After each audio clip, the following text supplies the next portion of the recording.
Hello everyone, welcome back to Nepal online school. स्वागत छ हजुरहरुलाई class 7 को म्याथमेटिक्स को क्लासमा। हामी चाहिँ अहिले अल्जेब्रिक एक्सप्रेसन भन्ने च्याप्टर पढिरहेको छौं र अल्जेब्रिक एक्सप्रेसनमा चाहिँ मैले तपाईहरुलाई यो भन्दा अगाडि चाहिँ addition and subtraction of algebraic expression solve गराउँदै थिए है। त्यो पढाएको थिए अनि त्यसको चाहिँ हामीले एक्सरसाइज सल्भ गर्दै थियौं। एक्सरसाइजमा चाहिँ लगभग सबै क्वेशनहरु सल्भ गरेको थियौं। एउटा क्वेशन चाहिँ यहाँनिर मिस्टेक जस्तो थियो नि हैन, त्यो क्वेशन एउटा मिस्टेक थियो। त्यो क्वेशन पनि मैले त्यो क्वेशन मिलाएको छु है। त्यो क्वेशन एक्चुअली त्यो एकैछिनको कुरा हो, त्यो सल्भ गरिहालौं अनि आजको टपिकतिर जाउँला। यहाँनिर -4 भएको भए चाहिँ सायद क्वेशन मिल्छ जस्तो लाग्छ मलाई है। -4 भएको भए चाहिँ यो के हुन्थ्यो त?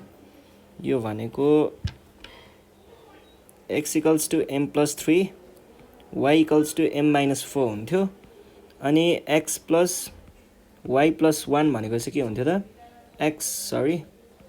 m+1 यहाँ नगरौँ, अलि स्पेस पुगेन। x = m+3 plus m-3 plus 1 m-4 plus 1 is equals to कति हुन्थ्यो? यहाँ 2m हुन्थ्यो, 4 हुन्थ्यो, plus 4 minus 4 यो र यो काटिन्थ्यो, यो भनेको 2m हुन्थ्यो हैन। Question number I solve. I मा चाहिँ हामीलाई यो भनेको थियो है। यो चाहिँ मैले पछि बनाएको सोचेको क्वेशनबाट चाहिँ कसरी हुन्थ्यो भन्दाखेरि x भनेको m+3, y भनेको चाहिँ m+3, y भनेको चाहिँ के हुन्थ्यो?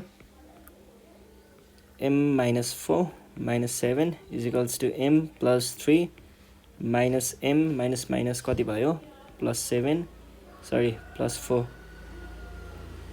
-7 यो भनेको 2m plus 4 sorry 7 - 7 is equals to 2m भएर काटियो होला 0। यो भनेको 0 नै आयो, यो नि काटियो हैन। यसरी चाहिँ यो प्रब्लम ठीक हुन्थ्यो। यहाँनिर बुकमा चाहिँ -4 दिएको रहेछ, -3 दिएको रहेछ, -4 बनाउनु होला। अब हामी आजको टपिक सुरु गर्छौं, मल्टिप्लिकेसन अफ अल्जेब्रिक एक्सप्रेसन्स। यसमा चाहिँ हामीले के हेर्छौं भन्दाखेरि एउटा mp पहिला mm अनि त्यसपछि mp अनि pp तीनटा कुराहरु हेर्छौं है। p हेर्ने बेलामा चाहिँ हामीले धेरै कुराहरु हेर्छौं। mm हेर्ने बेलामा त लगभग सर्टेन कुराहरु हुन्छ हैन, एकदम फिक्स्ड नै हुन्छ यो कुराहरु चाहिँ। ल यो m भनेको चाहिँ खासमा मैले भन्न खोजेको चाहिँ के हो भन्दाखेरि मोनोमियल हो m भनेको है। मोनोमियल। अब p को पनि गेस गरिसक्नु भयो होला, पोलिनोमियल भन्न खोजेको हो। अनि त्यसपछि पोलिनोमियल। ल सुरुमा हामी हेर्छौं मोनोमियल है। मोनोमियल भनेको चाहिँ मोनोमियल टर्म भन्न खोजेको हो मैले। अब मोनोमियल टर्ममा चाहिँ हामीसँग के एक्जाम्पलहरु लेख्छु म अनि त्यही सल्भ गर्छौं। के हुन्छ भन्ने कुरा चाहिँ हामीले हेरि नै हालिन्छ। by 5x by -3x अनि 3ab by 3x स्क्वायर अनि 7x by 2a। ल यति हेर्यो भने बुझिन्छ है। मल्टिप्लिकेसनमा चाहिँ के हुन्छ भन्दाखेरि हामीले यहाँ मल्टिप्लाई गर्ने भनेको एउटा कोएफिसिएन्ट मल्टिप्लाई गरिन्छ 15, अर्को चाहिँ x र x स्क्वायर र x को कुरा आयो। यसको त हामीले पढिसकेको हो हैन। यो भनेको हामीले केमा पढेको थियौं? ल अफ इन्डिसेसमा पढेको थियौं। भनेपछि के हुने भयो? क्युब हुने भयो है।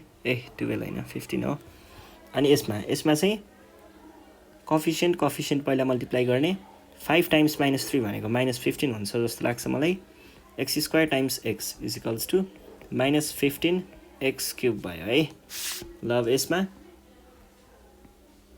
3 टाइम्स 3 कोएफिसिएन्ट भनेको 9 आयो अनि एभी र एक्स स्क्वायर।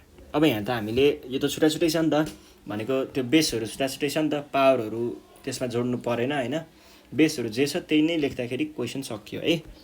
ल अब यसमा 14xa भने पछाडि एउटा हामीले कोएफिसिएन्ट हेर्नु पर्ने रहेछ।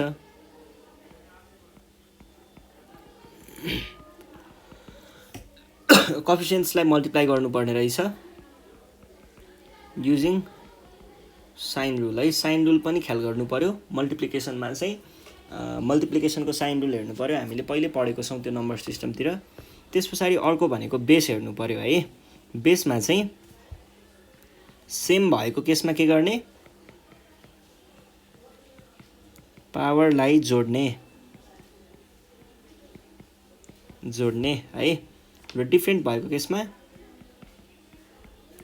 यदि बेसहरू डिफ्रेन्ट छ भने एकै ठाउँमा लेख्ने।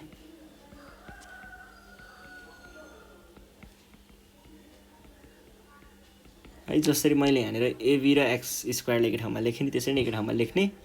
हाम्रो फर्स्ट पार्ट सकियो। सेकेन्ड भनेको मोनोमियल र पोलिनोमियल छ है। त्यसको लागि चाहिँ हामीले के गर्न सक्छौँ त भन्दाखेरि मोनोमियल र पोलिनोमियलमा पनि हामी केही इक्जाम्पलहरू हेर्छौँ। जस्तै पहिला सुरुमा monomial x square plus b. Monomial polynomial र पोलिनोमियल मोनोमियल भनेको चाहिँ एउटै हो है, जे गर्दाखेरि पनि कुरा एउटै नै हो। ए भन्दा नि एक्स गरौँ, एउटा चाहिँ x square plus b square by a square गरौँ, एउटा चाहिँ x square minus y square by 3xy गरौँ, एउटा चाहिँ 2ab minus b square by minus 3a गरौँ है। ल अब फर्स्टमा यो हेर्नुहोस्, यसमा चाहिँ हामीले के भन्न खोज्दैछ भन्ने कुरा बुझ्छौँ। के गर्ने त, अब हामीले मोनोमियल पोलिनोमियल अथवा पोलिनोमियल मोनोमियल छ भने त्यसलाई हामीले सुरुमा चाहिँ के गर्छौँ, मोनोमियल मोनोमियलमै चेन्ज गर्छौँ। भनेको यो एक्सले भएको जति सबैलाई मल्टिप्लाई गर्ने भित्रको के हुने भयो त, यो भनेको एक्स स्क्वायर टाइम्स एक्स भयो र बी टाइम्स एक्स भयो, भनेको के भयो एक्स क्युब भयो, यहाँबाट बीएक्स भयो, सकियो। यति गरेपछि पुग्यो है। ल अब यो यसमा चाहिँ यो भनेको x square plus b square times a square भन्न खोजेको हो। ए स्क्वायरले एक्स स्क्वायरलाई मल्टिप्लाई गर्ने, यो भनेको x square a square plus a square b square भयो है। ल अब यसमा भित्र दुइटैलाई मल्टिप्लाई गर्नुपर्छ अहिले चाहिँ हैन। 3xy times x square minus 3xy times y square. X र एक्स त एउटै भयो नि त, भने पछाडि के गर्नु पर्यो, एक्स को पावर 3 सम्म पुर्याउनु पर्यो, वाई माइनस 3xy क्युब भयो है। अब यो र यो है, यो भनेको 2ab टाइम्स माइनस 3a अनि त्यस पछाडि minus b square times minus 3a। यो भनेको के भयो त, नेगेटिभ छ नि त यहाँ, सो नेगेटिभ राख्नु पर्यो। अनि 3 टाइम्स 2 6 भयो, ए र ए स्क्वायर भयो अनि बी भयो, माइनस माइनस प्लस भयो। अनि यहाँनिर कोएफिसिएन्ट भनेको 3 छ, 3 राखेँ मैले, अनि ए र बी स्क्वायर भयो। यो हाम्रो एन्सर भयो है। केही पनि गाह्रो छैन, यति गर्दैमा सकियो यो कुरा है।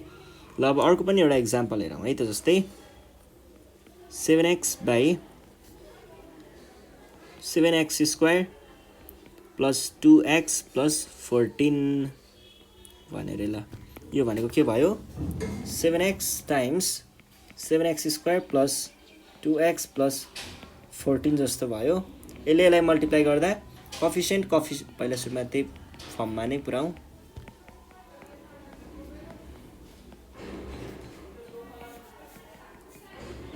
यो भनेको के भयो, 7 7 49 भयो है।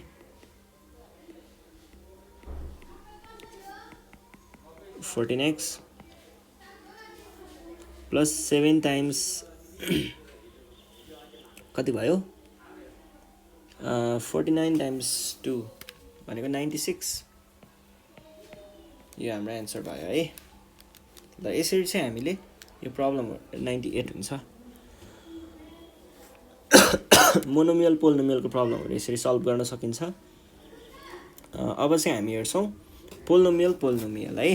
पोलिनोमियलमा चाहिँ हामीले जस्तै क्वेशनहरु लेख्छु म यहाँ एकचोटी। x + y x - y गरौँ एउटा, अनि एउटा चाहिँ x + y x² - y² गरौँ, अनि अर्को चाहिँ जस्तै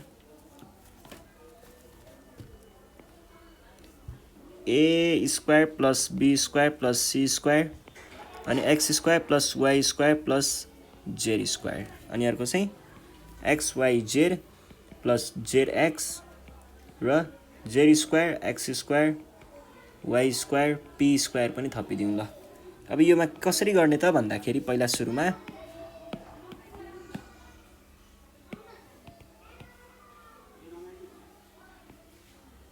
ल, अब यसमा चाहिँ हामीले सुरुमा के गर्नुपर्छ, x + y र टाइम्स x - y छ भने यो भनेको पहिला सुरुमा के गर्ने, यति गर्ने, यसले यति दुईटालाई मल्टिप्लाई गर्ने है। यो भनेको x - y भयो प्लस, अब यो साइन प्लस जे छ त्यही यहाँ आयो। त्यसपछि के गर्नु पर्यो त तपाईहरुले, यो सेकेन्डले यो दुईटालाई मल्टिप्लाई गर्ने भनेको के भयो त y x - y।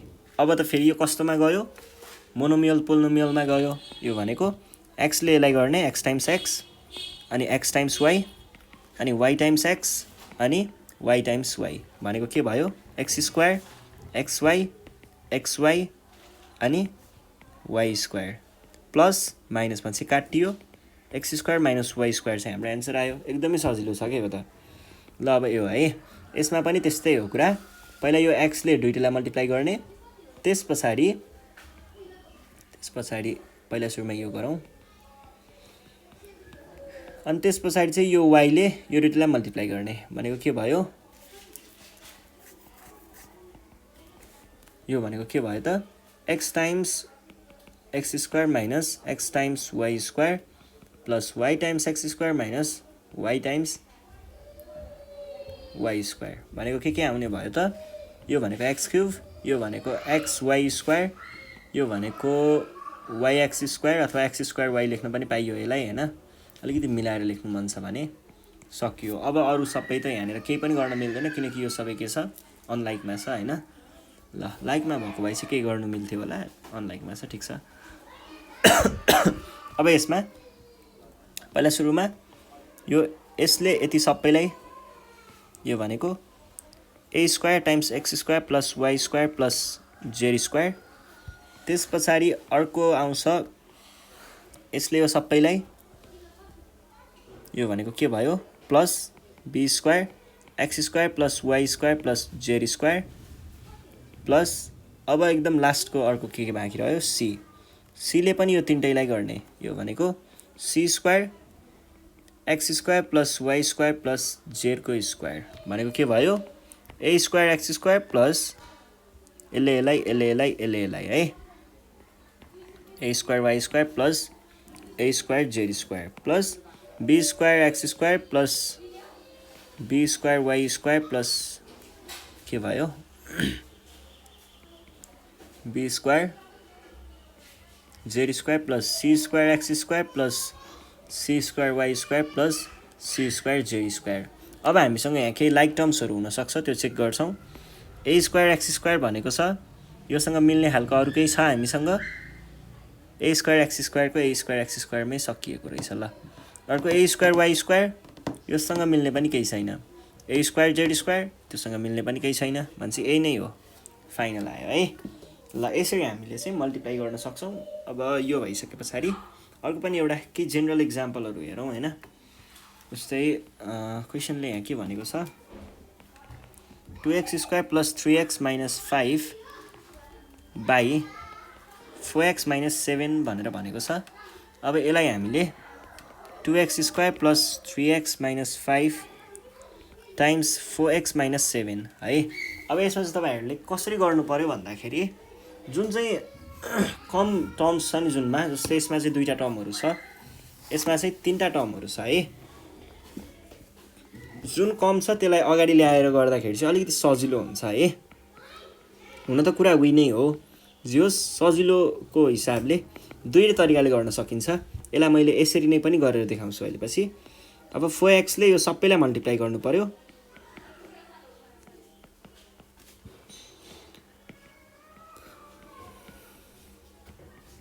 यो भनेको के भयो त 8 भयो अनि x यसरी जम्प नगरौँ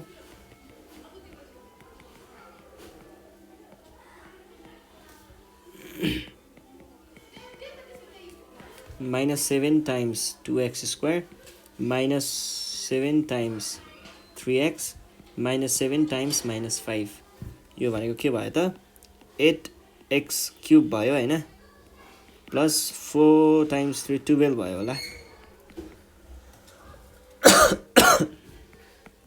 minus 20x minus 14x square minus कति भयो 35 भयो है। यो भनेको 8x क्यूब x स्क्वायर भनेपछि minus 2x स्क्वायर भयो होला। यो भनेको यो र योमा चाहिँ के भयो त -41x भयो होला। अनि त्यसपछि बाँकी रहेको 35 जे छ त्यही नै त्यो छोडिदा हुन्छ है। ल यसरी चाहिँ हामीले यसलाई सल्भ गर्छौं। अब यो त्यस्तो गाह्रो कुरा त केही पनि छैन, यसमा हामीले सजिलैसँग सल्भ गर्न सक्छौं। र तपाईहरुलाई के प्रब्लम भइहाल्यो भने पनि त्यही पनि हैन सल्भ गर्ने बेलामा कहिलेकाहीँ गाह्रो हुन सक्छ। गाह्रो भइहाल्यो भने हामीलाई कन्ट्याक्ट गरेर यो चाहिँ अलिकति गाह्रो लाग्यो भनेर भन्न सक्नुहुन्छ। हामी तपाईहरुलाई चाहिँ सोलुसन दिनेछौं है। यस्तो यस्तो गर्नुहोस् भनेर गाइड गर्नेछौं। प्लस अरु केही प्रब्लमहरु छ भने पनि आफ्नो एकाडेमिक तथा पर्सनल कुराहरुमा पनि प्रब्लम छ भने प्रपर गाइडेन्सको लागि चाहिँ नेपाल अनलाइन स्कुलमा कल गर्न सक्नुहुन्छ। हाम्रो मेन्टरहरु चाहिँ अलिकति प्रोफेसनल हुनुहुन्छ है। हाम्रो चाहिँ आईटी को फिल्डको प्रोफेसनलहरु हुनुहुन्छ, अनि त्यसैगरी इन्जिनियरिङ फिल्डको प्रोफेसनलहरु हुनुहुन्छ, मेडिकल फिल्डको प्रोफेसनलहरु हुनुहुन्छ है। तपाईहरुलाई चाहिँ पछि अब लाइक करियरमा के पढ्ने, केमा करियर बनाउने भन्ने जस्तो कन्फ्युजनहरु भइरहेको छ भने चाहिँ हामीलाई कन्ट्याक्ट गर्न सक्नुहुन्छ। हामी चाहिँ तपाईहरुलाई प्रोफेसनलसँग कुरा गराउने छौं है। र त्यसको लागि चाहिँ नम्बर रहेको छ 9849595895। यसमा कन्ट्याक्ट गरेर आफ्नो प्रब्लमहरु हामीलाई भन्न सक्नुहुन्छ। र यति भन्दै आजको सेसनबाट चाहिँ नेपाल अनलाइन स्कुल बिदा माग्न चाहन्छ। हामी यो भन्दा नेक्स्ट सेसनमा चाहिँ तपाईको यहाँनिर एक्सरसाइजमा प्रब्लमहरु छ, त्यो प्रब्लमहरु सल्भ गर्ने छौं। त्यति बेलासम्मको लागि चाहिँ नेपाल अनलाइन स्कुललाई बिदा दिनु होला। Thank you.